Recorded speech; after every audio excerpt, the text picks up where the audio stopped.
உங்கள் தேர்தலை எளிமையாக்கி வாழ்வை அழகாக்கும் நித்ரா மேட்ரிமோனி. திருமணம் செய்ய உடனே பதிவு செய்யுங்கள். ஈரானின் அணுசக்தி தளங்கள் மீதான அமெரிக்காவின் தாக்குதல் அமெரிக்க அரசு வட்டாரத்தில் வெகு சிலருக்கு மட்டுமே தெரிந்த ரகசிய நடவடிக்கை என்று தகவல் வெளியாகியுள்ளது. இஸ்ரேல் ஈரான் மோதலில் அமெரிக்கா நேரடியாக பங்கேற்பது குறித்து அடுத்த 2 வாரங்களுக்குள் முடிவெடுக்க இருப்பதாக ட்ரம்ப் தெரிவித்திருந்தார். ஆனால் தனது தாக்குதல் திட்டத்தை ரகசியமாக வைத்திருப்பதற்காகவே ட்ரம்ப் அவ்வாறு தெரிவித்ததாக வாஷிங்டன் போஸ்ட் இதழில் வெளியான செய்தி கட்டுரை குறிக்கிறது.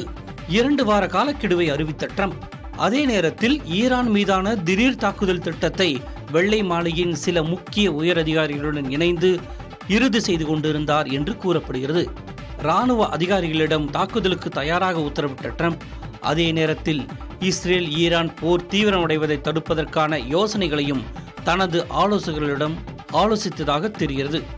இந்த திடீர் நள்ளிரவு தாக்குதல் நடவடிக்கைக்கு ஆபரேஷன் மிட்நைட் ஹேமர் என்று பெயரிடப்பட்டுள்ளது. உங்கள் தேர்தலை எளிமையாக்கி வாழ்வை அழகாக்கும் நித்ரா மேட்ரிமோனி. திருமணம் செய்ய உடனே பதிவு செய்யுங்கள்.